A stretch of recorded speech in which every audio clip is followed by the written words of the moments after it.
is Chuck Hofmann. I did not graduate from Baker High School. I graduated from LeGrand High School in 1970.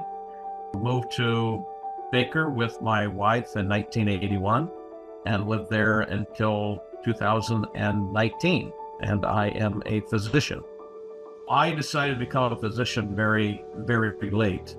I was headed down a research biochemistry route and found that to be too impersonal and not people person enough. So my sister had cystic fibrosis, and she was 4 years older than I was. She passed away at the age of 24, which was pretty unheard of in those days, right after Candy and I got married. So in all honesty, she was in and out of the hospital her entire life.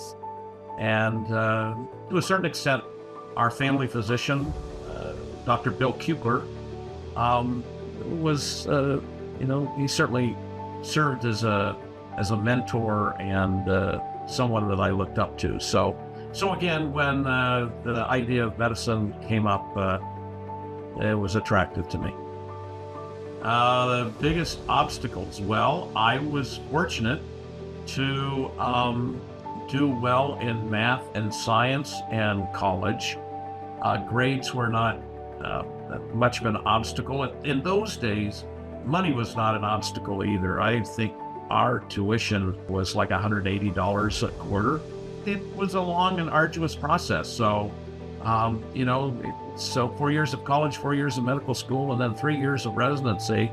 So just, I think, time. And, as we go through life, a little rain must fall here and there. But no, I was very fortunate that I had no huge obstacle that I had to overcome. Here is the story of how that happened. Steve DeLashman was a good friend of Candy and I. We all were in the same high school class. He was one of the other 4 individuals who went to medical school. Steve and I went to Eastern, and Candy as well, for 2 years, for our freshman and sophomore year. Then Candy and I got married, and like I said, I thought I was doing research biochemistry. I needed laboratory equipment that Eastern didn't have, so off we went to U of O, and that's where we graduated. There was a program at that time. They were trying to attract rural students, the medical school was, and there was a program where your 4th year of college was going to be your first year of medical school. And so you gained a year that way. After all the work, there was no way in the world I was going to give up my senior year of college. I mean, that was party time. So, but Steve did, and that put him a year ahead of me in medical school. And then he married Marilyn Brown from Baker, and it was their plan to always come back to Baker, which was fine. There was an internist in Baker. His name was Tom Harrison, and Steve was going to join Tom Harrison. So that was all well and good. Steve did his training back east, and of course, Candy and I were down in Phoenix, Arizona, and so we arranged for Steve to come do a rotation with me at my hospital when he was a 3rd-year resident and I was a 2nd-year resident. And we really hadn't, because of our separation in years, we really didn't spend too much time together, in medical school. So anyway, this is a long story, you never should ask. So we rekindled our friendship at that point.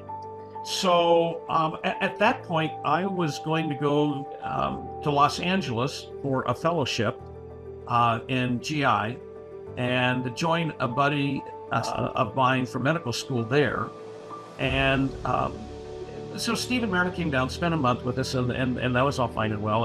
And after they went back, and then he moved to Baker to join Dr. Harrison, he gave me a call and said, so I got to Baker and walked in the door, and Dr. Harrison handed me the keys and said he was moving to Kauai and best of luck to me. And I said, oh, that's terrible.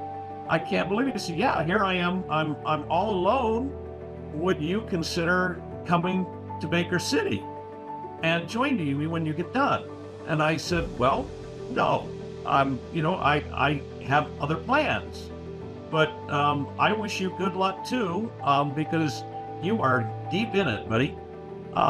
So anyway, I hang up the phone, and Candy says, "What was that all about?" And I said, "You're not going to believe what happened to Delashka."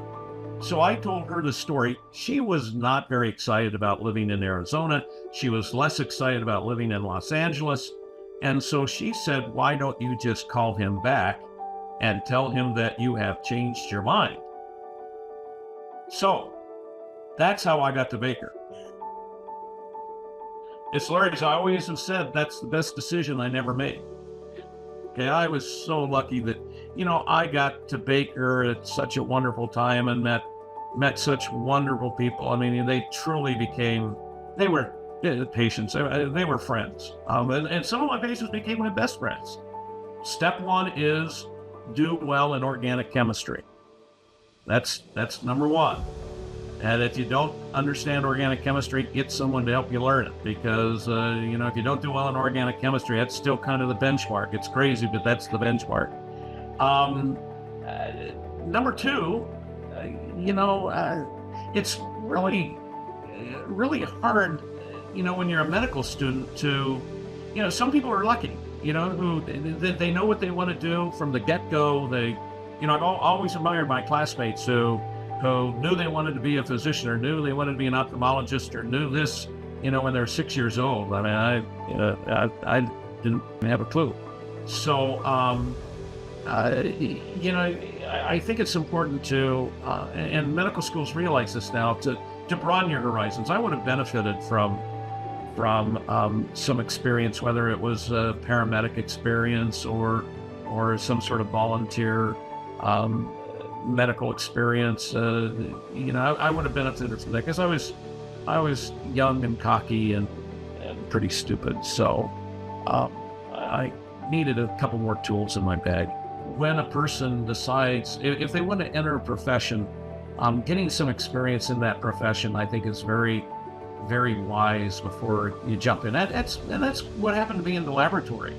I realized, in the middle of my senior year in college, I couldn't spend the rest of my life in a laboratory. There was nobody to talk to. I'd set up an experiment and then go to the tavern and have a couple beers and talk to people. I mean, this wasn't going to work for me. What was most successful to me is the relationships that I ended up having with people. I start to tear up when I think about some of the people that I took care of and became such good friends with. My job was basically, every 15, 20 minutes, I'd just sit down and talk to people. It was the best job in the whole world.